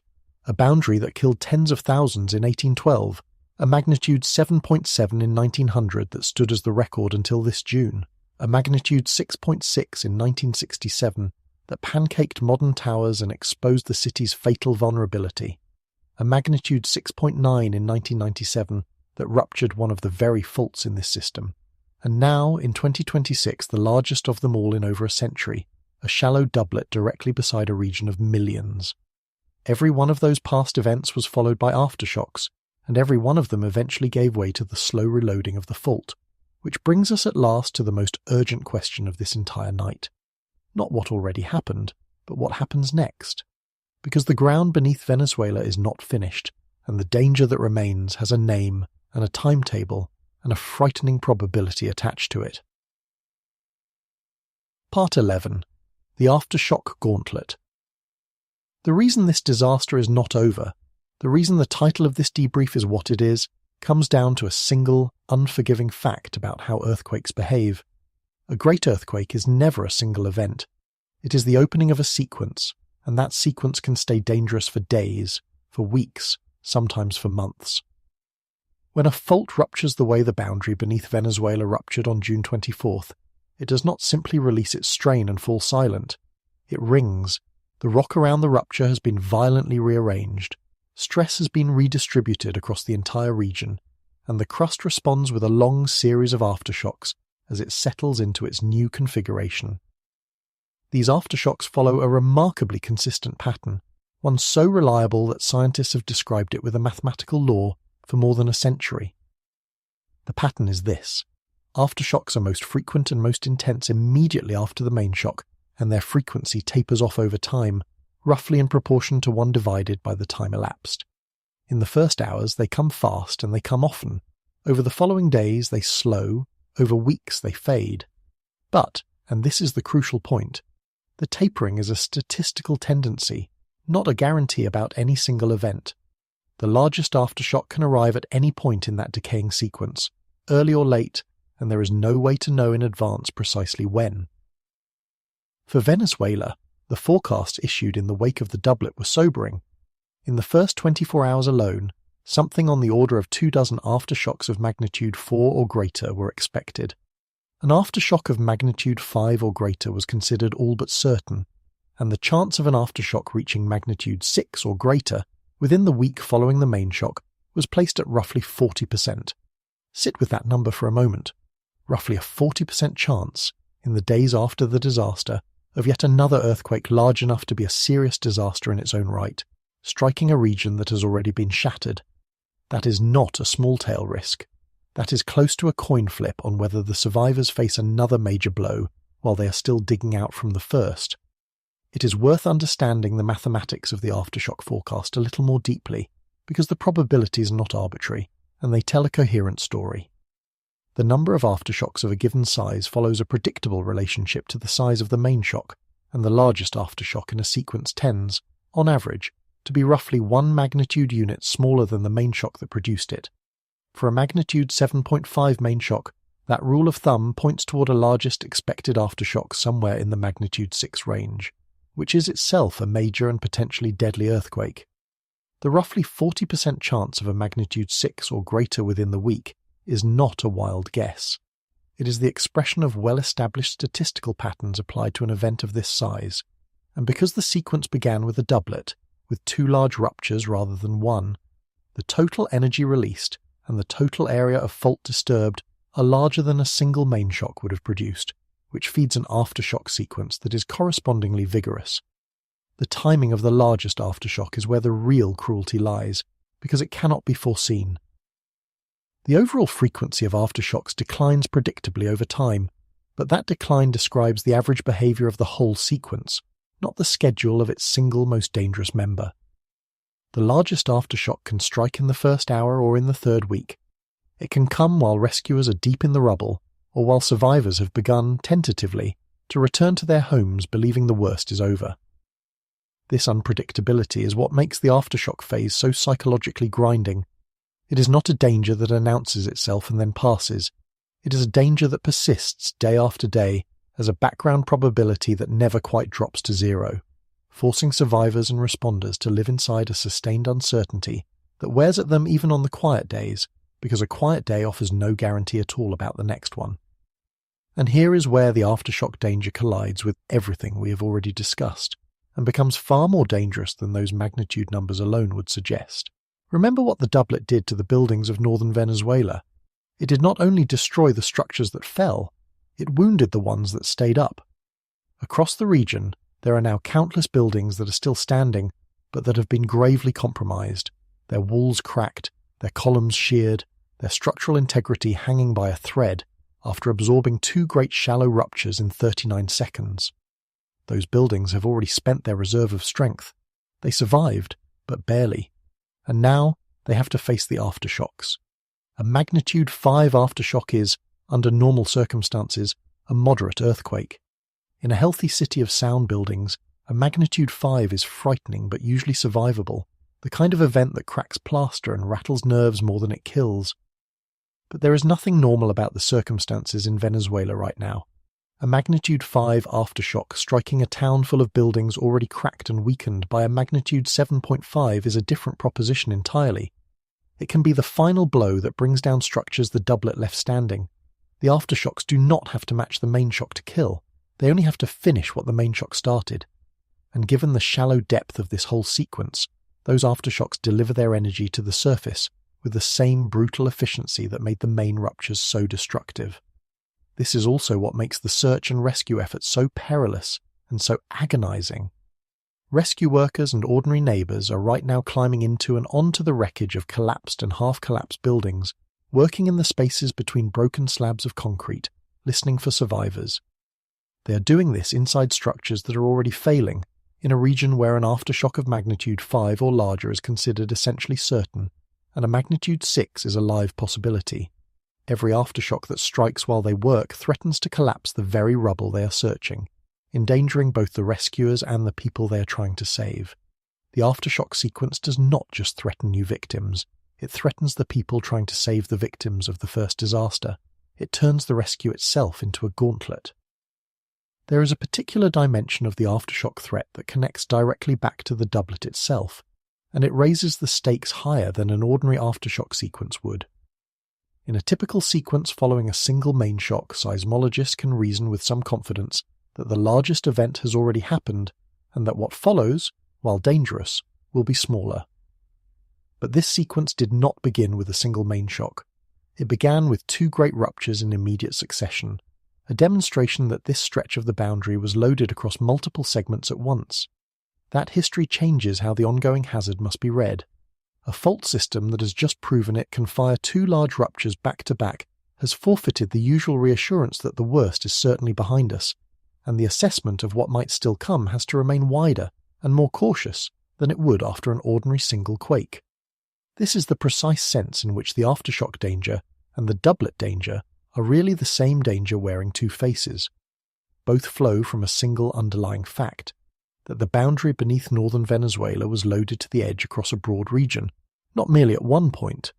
That broad loading is what allowed the first rupture to trigger the second in 39 seconds, and it is what keeps the neighbouring segments under suspicion in the days that follow. The aftershock forecast, with its near-certain magnitude 5 and its roughly 40% chance of a magnitude 6, is the statistical expression of that same broadly loaded condition. Every number in that forecast is in effect the fault reminding the people watching it that it had more than one segment ready to go, and that no one can yet be certain how many of those segments have now been satisfied and how many are still waiting. The aftershocks also complicate the most basic decisions that survivors have to make. After a great earthquake, one of the hardest questions is whether it is safe to go back inside. People need shelter. They need their homes, their medicine, their belongings, their lives. But every damaged building is now a question mark, and the ongoing aftershock sequence means that a building that feels stable in a quiet hour might be brought down by a jolt in the next. Authorities in these situations often urge people to stay out of damaged structures, to remain in open areas, to wait. But waiting is hard when you have nowhere else to go, when the nights are long and you have children and elderly relatives and no clear sense of when, if ever, it will be safe to return. The aftershock sequence extends the emergency far beyond the original 39 seconds, turning a single catastrophic evening into a prolonged ordeal that can last for weeks. And underneath all of this runs the deepest uncertainty of all, the one that the doublet itself raises. We have already established that this was not a single rupture but two, that the fault system was loaded to the edge across more than one segment, and that the failure of the first segment was enough to trigger the second almost instantly. So the natural urgent question becomes, are there other segments, adjacent to the two that broke, that are also loaded, also near the edge, also waiting? The Aftershock forecast captures part of this danger in its probabilities. But the larger, more frightening version of the question is not really about aftershocks in the ordinary sense at all. It is about whether the rupture of June 24th has loaded the next stretch of the fault, the stretch that runs onward toward the most vulnerable target of all. Because the same faults that broke in Yaraki belong to a system that runs, segment by segment, in the direction of a city of millions. And that is the possibility that has seismologists watching this boundary tonight with the closest possible attention. Part 12. The segment. Pointing at Caracas. Here is the thought that sits behind every expert's careful words right now, the possibility that no one wants to say too loudly, but that the physics forces onto the table. The earthquake that just happened may have made the next one more likely, and the next one could be closer to Caracas. To understand why, we have to return to the idea of stress transfer, but apply it now not to the 39 seconds of the doublet but to the weeks and months ahead. When a segment of a fault ruptures, it redistributes stress to the segments around it, particularly to the segments at either end of the rupture. Some of those neighbouring segments may have stress relieved. Others may have stress added, pushed closer to their own breaking point. This is the mechanism that, over time, can cause one large earthquake to be followed by another large earthquake on an adjacent stretch of the same fault system. It does not always happen, but it happens often enough, and on boundaries like this one specifically enough, that it is one of the first things seismologists evaluate after a major rupture. Where did this earthquake move the stress, and what did it move that stress toward? The fault system beneath northern Venezuela does not exist in isolation around Yaracuy. It is part of a continuous boundary, a family of great strike-slip faults that runs east to west across the top of the country. The El Pilar Fault to the northeast, the San Sebastian Fault along the central coast, the Boconó Fault through the Andes. These are not separate, unrelated cracks. They are segments and strands of the same grinding boundary between the Caribbean and South American plates, and they connect geometrically and mechanically across the northern edge of the nation. The doublet ruptured a portion of this system in the central northern coastal zone, and running onward from there along the same boundary lies the stretch that passes nearest to the capital. The San Sebastian Fault system runs along the central coast in the direction of Caracas, a city of millions of people, built densely, built tall, built in part on soft ground that amplifies shaking, with a demonstrated history of its modern buildings collapsing in earthquakes far smaller than the one that just struck. I want to be very careful and very responsible here, because this is exactly the kind of subject where fear can outrun fact, and that is not what Project Nightwatch is about. I am not telling you that another great earthquake is about to strike Caracas. No one can say that. Earthquake prediction, in the sense of naming a place and a time, remains beyond the reach of science, and anyone who claims otherwise is selling something. What I am telling you is more measured, and in its own way more unsettling precisely because it is real. The rupture of June 24th occurred on a fault system that runs toward Caracas. That rupture redistributed stress along that system. Whether it loaded the segments nearer the capital, and by how much, is exactly the kind of question that seismologists are working to answer right now, in the aftermath, by modelling how the stress moved. The honest position is not panic and it is not dismissal. It is vigilance. The boundary has just demonstrated in the most violent way that it is active and loaded. The segments nearest the greatest concentration of people are the ones that matter most, and they are the ones now under the closest watch. The history we walk through makes this concern concrete rather than abstract. This is not a hypothetical worry about a fault that has never bothered anyone. This is a boundary that killed tens of thousands near Caracas in 1812, that struck the region at magnitude 7.7 in 1900, that pancaked modern towers in the city in 1967, and that ruptured one of its own faults at magnitude 6.9 in 1997. The capital sits in the crosshairs of a fault system, with a long documented history of reaching it. The doublet did not create that danger. The danger has been there for as long as the city has stood on this boundary. What the doublet did was remind everyone, violently, that the danger is current, and possibly redistribute the strain in ways that the next months of careful analysis will work to understand. To make the stakes plain without crossing into prediction, it is enough to lay the known facts side by side and let them speak. Here is a fault system that has produced great earthquakes near this capital repeatedly across the centuries. Here is a capital that has grown larger, denser, and more vertical in the decades since its last severe test. Parts of it on ground that amplifies shaking. Here is a doublet that has just released enormous strain on one stretch of that system, and in doing so redistributed stress along the boundary in ways that are still being modelled. And here is the simple, uncomfortable arithmetic that follows. The combination of a demonstrably active fault system, a redistributed stress field, and a large vulnerable population in the path of that system is a combination that demands serious, sustained attention. Not panic, attention. The kind of attention that drives building inspections, emergency planning, and honest public communication about a risk that did not begin on June 24th and will not end when the aftershocks fade. It is also worth being clear about what vigilance actually looks like in practice, because it is not the same as alarm. Vigilance means that seismologists model where the stress has gone and share their findings openly. It means that engineers assess which structures are most at risk and prioritize them. It means that emergency planners prepare for the possibility of further large earthquakes in the region, without claiming to know that they will come. And it means that the public is given accurate information, neither minimized nor sensationalized, so that people can make sound decisions about their own safety. The opposite of vigilance is not calm. The opposite of vigilance is the false reassurance of forgetting, the same forgetting that has caught generation after generation living above this boundary. The most useful response to a night like June 24th is not fear, which fades, but a durable, clear-eyed seriousness about a danger that is now, undeniably, awake. There is a particular cruelty in the way the vulnerability of Caracas compounds the seismic risk. We saw in 1967 that it was the tall, modern buildings on soft ground that failed, while older and shorter structures survived. In the decades since, the city has only grown denser and more vertical, and not all of that construction has necessarily been built to the standards that a shallow great earthquake on a nearby fault would demand. The factors that turned a magnitude 6.6 into a mass casualty event in 1967, the soft sediments, the resonance with tall buildings, the density of population, have not gone away.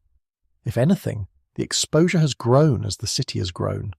This is the deeper meaning of the warning that this disaster is far from over. It is not only that the survivors in Yaracuy face weeks of dangerous aftershocks, it is that the entire region, including the capital, sits on a boundary that has just proven it is awake. None of this is a prediction, and I will keep saying that, because the line between vigilance and fear-mongering is one this channel takes seriously. But vigilance is the rational response to what the planet just showed us. A fault system that can fire 2 great ruptures in 39 seconds, on a boundary with a centuries-long record of killing near a major city, on a stretch that runs toward that city, is a system that deserves to be watched with the utmost seriousness. The people whose job it is to watch it are doing exactly that tonight, and while they do, the rest of us are left with the uncomfortable truth that the story of June 24th is not a closed book. It is an open one, and the next pages have not been written yet. There is one more dimension to this night that we have to address, because it is almost certainly something you have already seen, and it is the kind of thing that breeds both genuine curiosity and a flood of misinformation. Venezuela was not the only place the Earth moved in those 24 hours. On the same day, on the other side of the world and on the far side of a continent, the ground shook in 2 more places hard. And the moment 3 major earthquakes appear on the map within a single day, a very old and very human question comes roaring back. Is something happening to the whole planet at once? It is a question that deserves an honest answer, and the honest answer is more interesting than the conspiracy. Part 13. The same night, the world shook. On the same day that northern Venezuela was torn apart, the Earth moved hard in 2 other places, and the coincidence of it sent a familiar shiver across the internet. The feeling that the whole planet was somehow waking up at once. Consider the timeline of that single 24-hour window. Off the northeastern coast of Japan, near the Iwate region, a magnitude 6.9 earthquake struck out at sea, and it generated a small tsunami, sending modest waves onto the Sanriku coast, a stretch of Japan with a long and tragic history of tsunami disasters. The shaking reached a severe intensity on land in the northern prefectures, strong enough to make it hard to stand. And across the Pacific in northern California, in Mendocino County near a place called Redwood Valley, a magnitude 5.6 earthquake jolted the ground, shallow and sharp. 3 significant earthquakes on 3 different parts of the world, all within roughly a day of one another. Venezuela, Japan, California. 3 continents, 3 plate boundaries, all seeming to convulse together. I understand completely why that pattern grabs people, why it spreads, why it feels like it must mean something. There is a deep human instinct to look for connection, for a single hidden cause behind events that arrive together. When you see 3 earthquakes light up the map in a single day, the mind reaches almost automatically for a unifying explanation. The planet is destabilizing. Some hidden force is acting on all of them at once. We are seeing the beginning of something. It is a powerful feeling, and it is worth taking seriously, not because it is correct, but because understanding why it is not correct teaches you something genuinely important about how our world actually works. So let me give you the honest answer, the one grounded in the numbers. Earthquakes of this size are not rare on a global scale. They only feel rare because any single place experiences them so infrequently. But the planet as a whole is seismically busy every single day. On average, the Earth produces more than 1 earthquake of magnitude 6 or greater every few days, and over the course of a year it produces well over 100 of them. Magnitude 5 earthquakes happen even more often, on the order of 1,000 or more per year worldwide. When events are that frequent, clusters in time are not anomalies. They are exactly what probability predicts.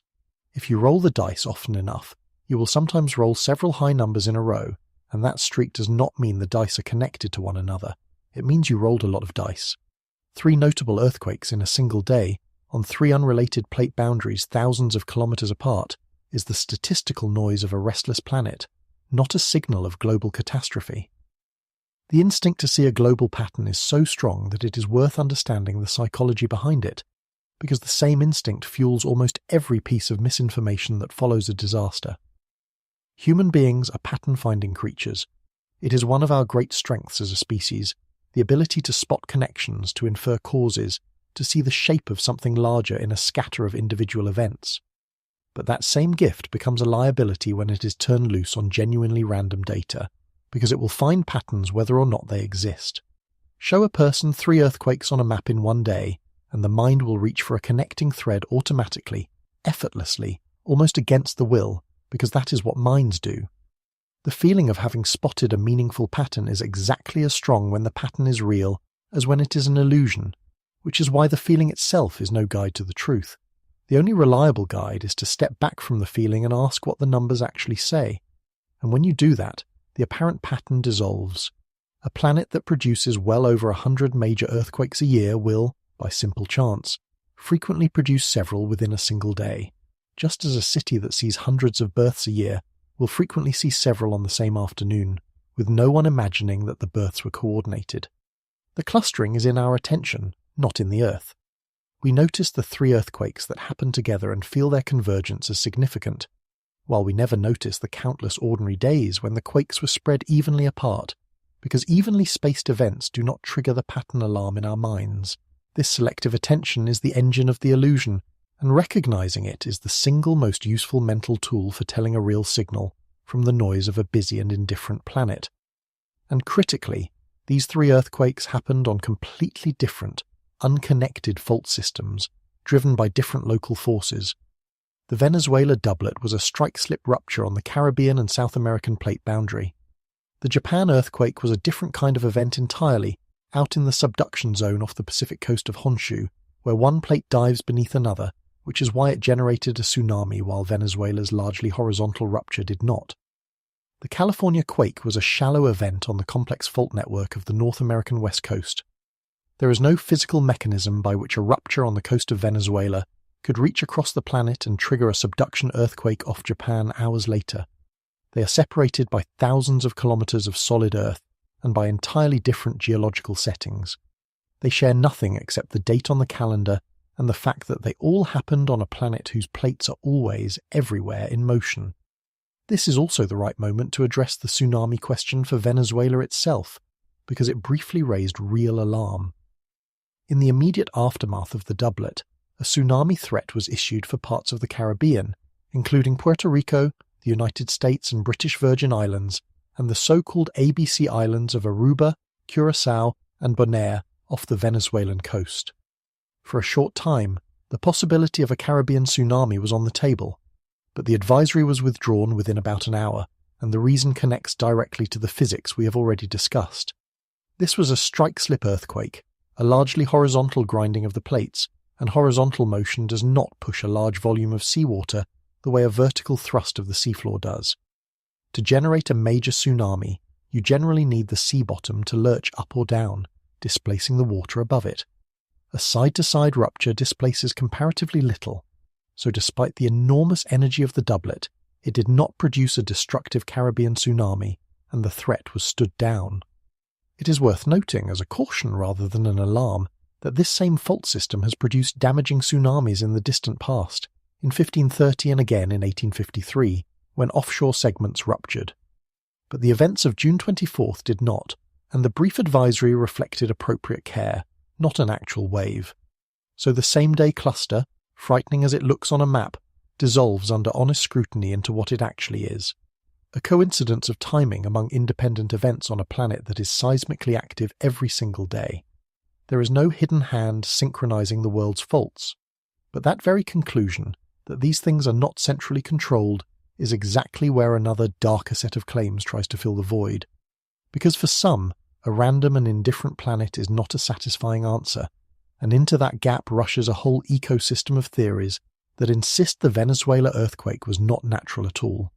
Those theories deserve a direct response, and the response reveals why the truth is, in the end, far more unsettling than any conspiracy. Part 14. The Theories and the Truth. Whenever a catastrophe of this scale strikes, a second wave follows close behind the first, not of earthquakes, but of explanations that insist the disaster was no accident. And given the tensions that surround Venezuela, those claims arrived almost as fast as the news of the quake itself. The most common version holds that the earthquake was somehow engineered, deliberately triggered by a secret weapon, whether by directed energy, by some atmospheric program, or by a technology hidden from the public. You have probably seen the acronyms and the buzzwords attached to claims like these after every major disaster, and I want to address them head-on, not to mock the people who wonder about them, because wondering is natural, but to walk through why the science simply does not allow it. Let us start with the sheer scale of energy involved. A magnitude 7.5 earthquake releases an amount of energy that is difficult to even imagine, comparable to a very large nuclear detonation, and the doublet released that energy across a fault tens of kilometers long, 10 kilometers down inside the crust. There is no known technology, not even in principle, that could inject that much energy into a specific fault, at that depth, at a chosen moment, to set it off. The numbers are not close. They are off by many orders of magnitude. The energy that broke this fault was not delivered from outside. It was already there, stored in the rock. That is the key point that dismantles the engineered earthquake idea at its foundation. The strain that the doublet released had been accumulating for more than a century, at a rate of about 20 millimeters a year, as the Caribbean and South American plates ground past each other. We can measure that motion. We can see the faults. We can read the geological record of past ruptures on this exact boundary, going back centuries. The rupture of June 24th occurred precisely where the known, mapped, long-studied fault system said a great earthquake could occur, and it relieved precisely the kind of accumulated strain that the plate motion predicts. Nothing about it requires, or even has room for, a secret trigger. The earthquake is fully explained by the slow, relentless physics of plate tectonics that has been operating in northern Venezuela since long before any modern technology existed. To believe it was engineered, you would have to believe that someone built an impossible machine to do the exact thing that the plates were already going to do on their own. Then there is a subtler claim, one that this channel takes more seriously because it touches on a genuine and fascinating area of scientific inquiry, and because, on this particular night, it had some superficial circumstantial support. That is the idea that space weather, that solar storms and disturbances in the Earth's magnetic field can trigger earthquakes. And I will be honest with you, the circumstances did give this one some apparent fuel. There was in fact a minor geomagnetic storm in progress around the time of these events, a low-level disturbance driven by a stream of fast solar wind. And we just talked about 3 notable earthquakes occurring around the globe within a day. To someone inclined to connect those dots, it can look like a pattern. Solar disturbance, and then the Earth shakes in 3 places. The hypothesis that solar and geomagnetic activity might influence seismic activity has genuinely been studied by scientists, and it is not a forbidden question. So let us treat it with the seriousness it deserves, and then look at what the evidence actually says. What the evidence says is that no robust, reproducible causal mechanism linking geomagnetic storms to large earthquakes has ever been established. Researchers have looked repeatedly for a connection, and the proposed links remain weak, inconsistent, and far from confirmed. And when you examine the energy involved, you can see why. The amount of energy that a geomagnetic storm imparts to the Earth's crust is minuscule, vanishingly small, compared to the colossal tectonic stresses that drive earthquakes. The forces that break a fault loaded with a century of plate motion are not in the same universe as the gentle electromagnetic nudges of a minor solar storm. Asking a small geomagnetic disturbance to trigger a magnitude 7.5 earthquake is like asking a feather landing on a mountainside to trigger an avalanche that was going to take a stick of dynamite to start. The scales do not match, and the global cluster, as we have already established, is exactly what statistics predicts from a busy planet, with or without a solar storm in the background. The minor storm that happened to be occurring was a coincidence, one more piece of background noise that the pattern-seeking mind stitched into a story. These older beliefs are worth treating gently rather than mockingly, because they come from a real and understandable place. For most of human history, people lived above these faults with no understanding whatsoever of plate tectonics, no instruments, no theory of why the ground sometimes betrayed them. In that absence of explanation, the human mind did what it always does. It reached for the patterns it could see, and the patterns available to the eye were the weather, the sky, the moon, the seasons. It was entirely reasonable, in an age before seismology, to suspect that the heavy, still air before a storm, or the particular fullness of the moon, might have something to do with the disasters that seemed to come from nowhere. These beliefs were the best that could be done with the evidence available, and they deserve respect as honest attempts to make sense of terror. But we are not in that age anymore, and we now know where earthquakes come from, and it is not the sky. We can measure the strain in the rock. We can map the faults. We can watch the plates move with instruments precise enough to track motion of a few millimeters a year, and we can read the geological record of past ruptures stretching back thousands of years. We know that the forces that break a fault are stored deep in the crust, far below any reach of weather or moonlight, and that they are governed by the slow grinding of the plates, not by anything happening in the air above. The folk beliefs persist not because the evidence supports them, but because they are old and comforting, and because, as we have seen, the pattern-finding mind will always serve up some coincidence to feed them. Letting go of them is part of the harder and more honest work of looking the real cause in the face, the cause that is larger and more indifferent than any of the old stories dared to imagine. I include the folk beliefs here too, the old ideas about earthquake weather, the notion that a certain heat or stillness in the air, or a particular phase of the moon, can bring on a quake. These have been tested, and they do not hold up.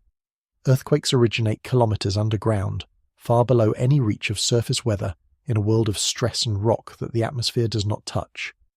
Careful statistical studies have found no meaningful link between the weather, or lunar phases, or celestial alignments, and the occurrence of large earthquakes.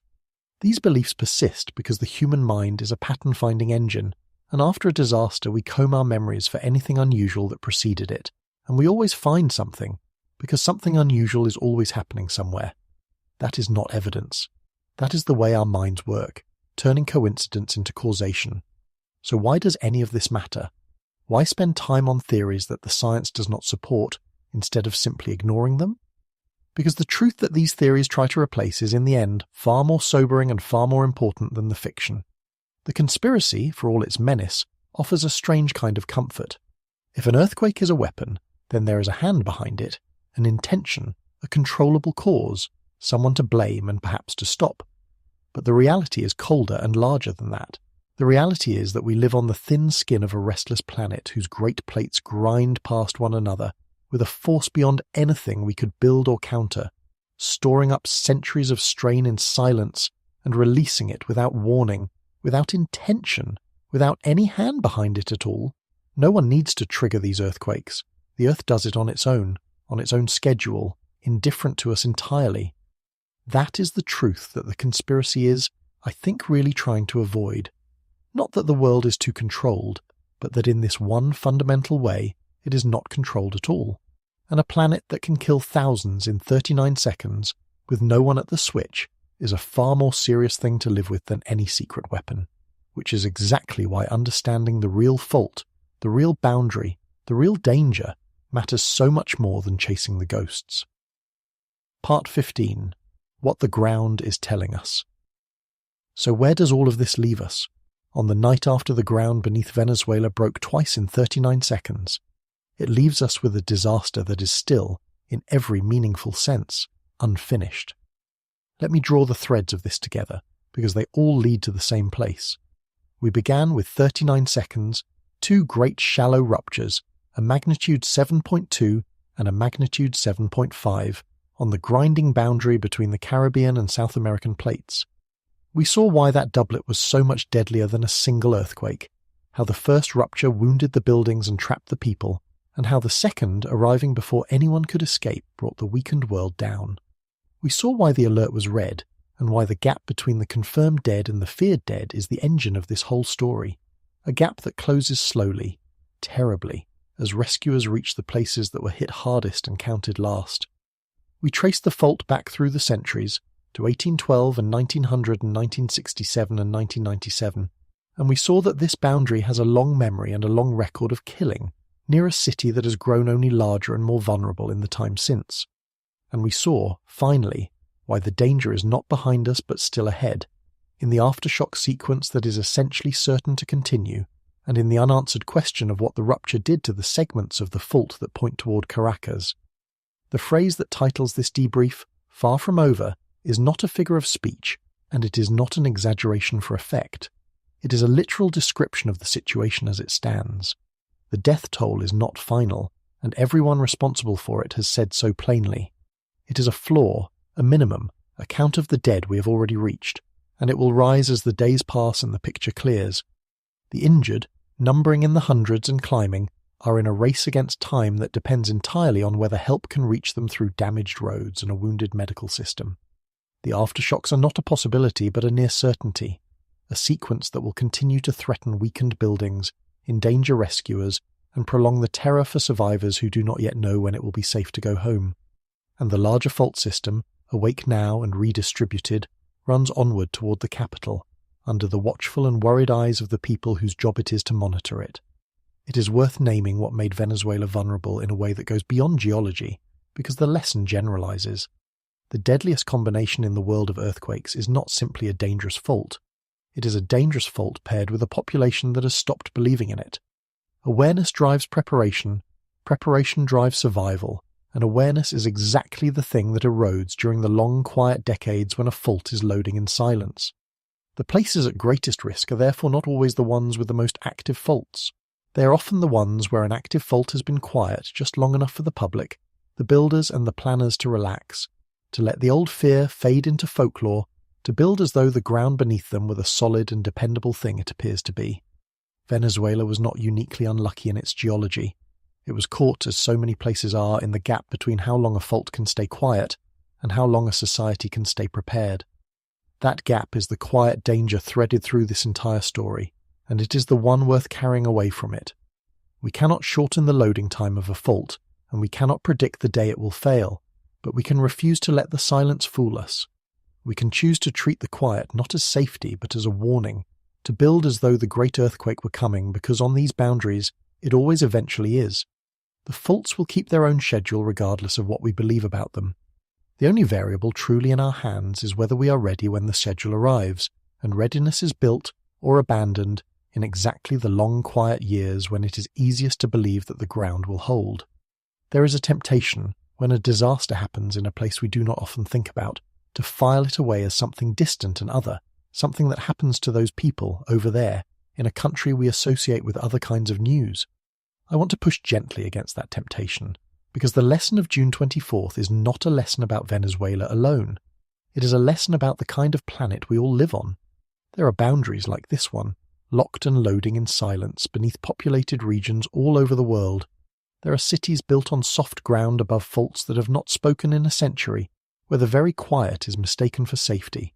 There are places that have slipped out of the world's earthquake imagination exactly as Venezuela had, not because they are safe, but because they have been patient.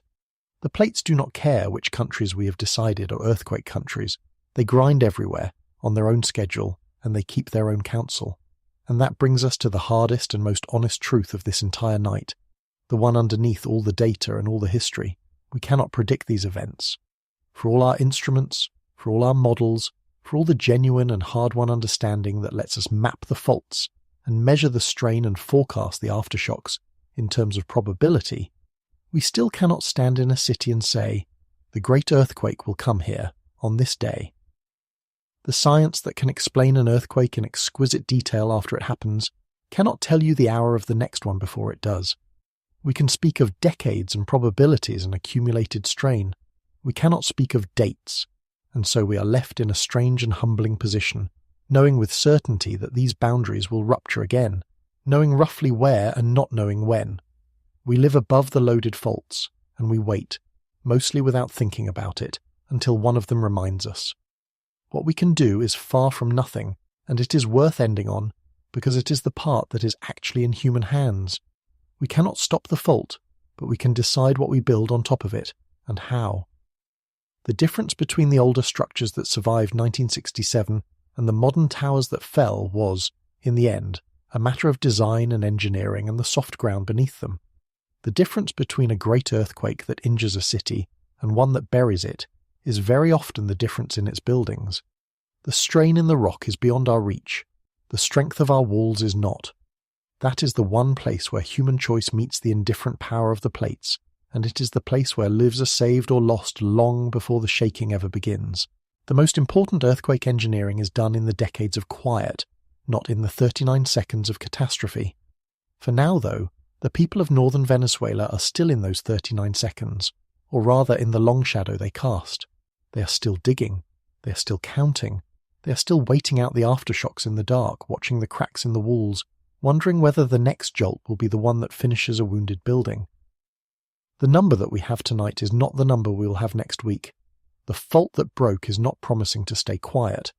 And the boundary that has killed this region before, again and again across the centuries, has just reminded an entire nation and anyone willing to pay attention that it is still there, still moving, still loaded, still waiting. The ground beneath us feels like the very definition of solid. The thing we mean when we say something is on solid ground. But it is not solid, not really. It is a thin and broken shell over a planet that is always in motion, and every so often in 39 terrible seconds, it lets us feel what it has been doing all along, silently, beneath our feet, beneath our cities, beneath the whole fragile arrangement of our lives. Venezuela felt it on the night of June 24th. The dead are still being counted. The ground is not yet still. And somewhere along that same grinding boundary, the strain is already building again for the next time the Earth decides to speak.